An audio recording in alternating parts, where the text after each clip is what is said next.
My name is Sam Chase. I am 48 years old and my occupation is I'm a musician. I'm Jonathan Russell. I'm 31 and I'm homeless.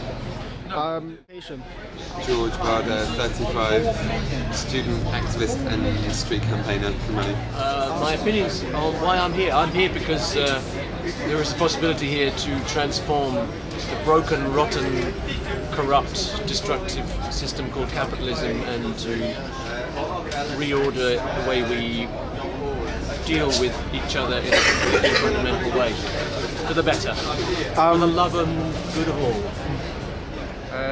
I'm kind of anti-money myself, and I was out of work because of a recession and have been ever since, and I just want to state my opinion on that matter. So what are your opinions on why you are here? It's a huge question. Yeah. We have very systematic problems in the world, and they have consistently for decades not been addressed time and time again. I think a lot of people like me that have been involved in various kind of single issue political struggles like anti-war, anti-climate destruction, any number of things. We've found time and time again that we basically come up against the global economy, we come up against huge problems that we have with a lack of democracy across the board. And this movement is about opening up spaces so that we can start at least get people talking at a nationwide and a global level about how we're going to recover that democracy, how we're going to get a political system where most of us don't take for granted that we don't feel represented by our political representatives, where we don't take for granted that any number of things that the majority will actually agree on are not even offered as policy by the ruling political party or the opposition party because it goes against the interests of powerful economic players.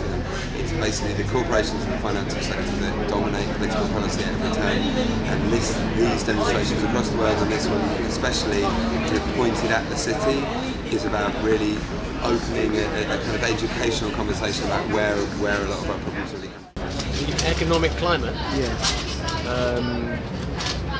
it's a mess, but we are probably going to crash, and we better get ready and create systems that are more about taking care of each other than exploiting each other.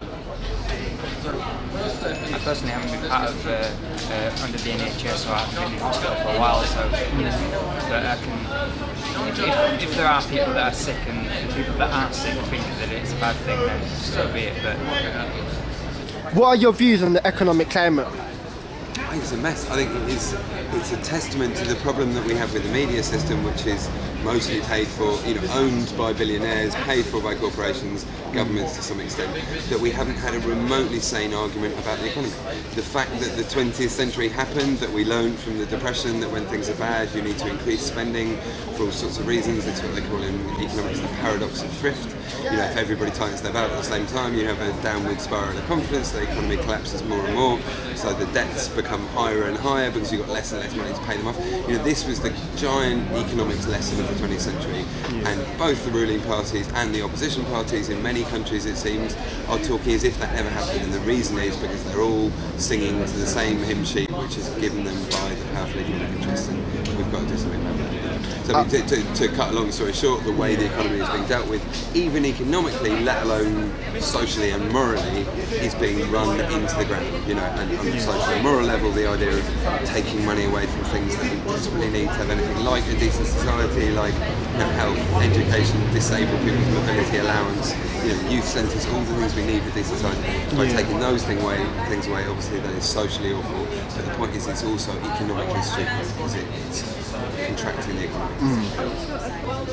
The NHS, I consider the NHS to be a fine thing, and I would like it to be remain entirely public and for all.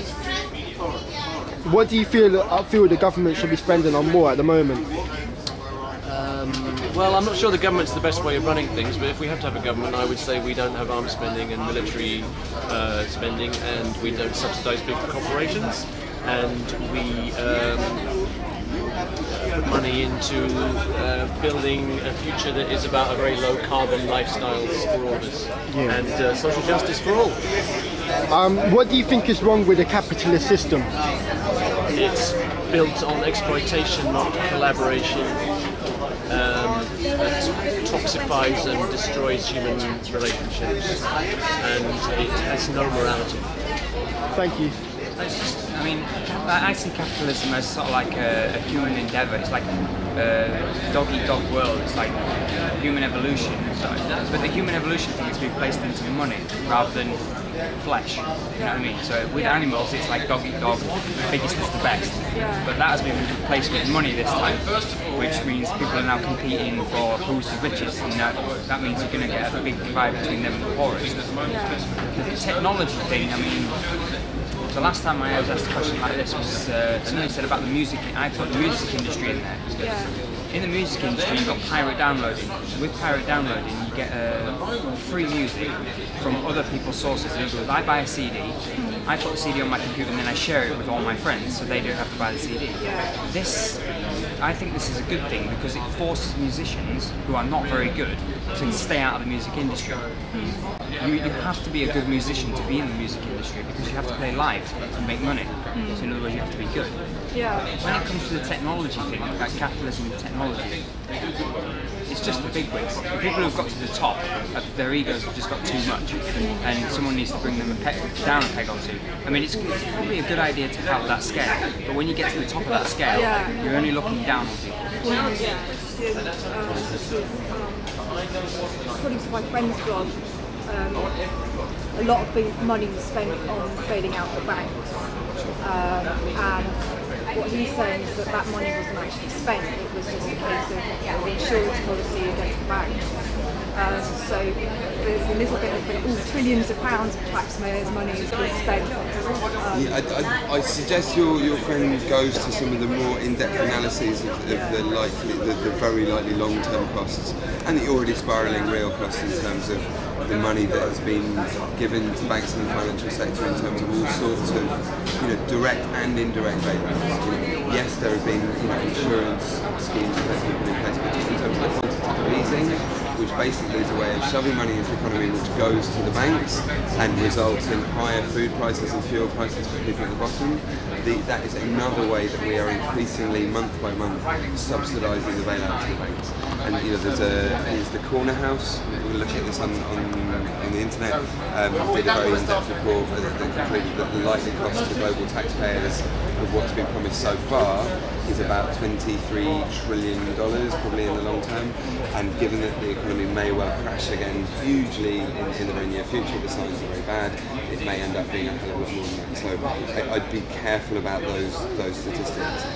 It's certainly true that in terms of the official bailouts, the money was in the tens of billions, but in terms of the actual supports from taxpayers effectively to the financial sector, it's vastly more than that. And all the money that gets put into the banks, whether it's through bailouts or quantitative easing, is effectively a subsidy to the banks, because the banks get that money at virtually 0% interest from the government, i.e. from us, and then they sell it back to us or to anyone else in loans at a much higher interest rate. So they get the money firstly at 0.5% and they sell it on for 3, 7, 10, 15%, depending who they're giving it to.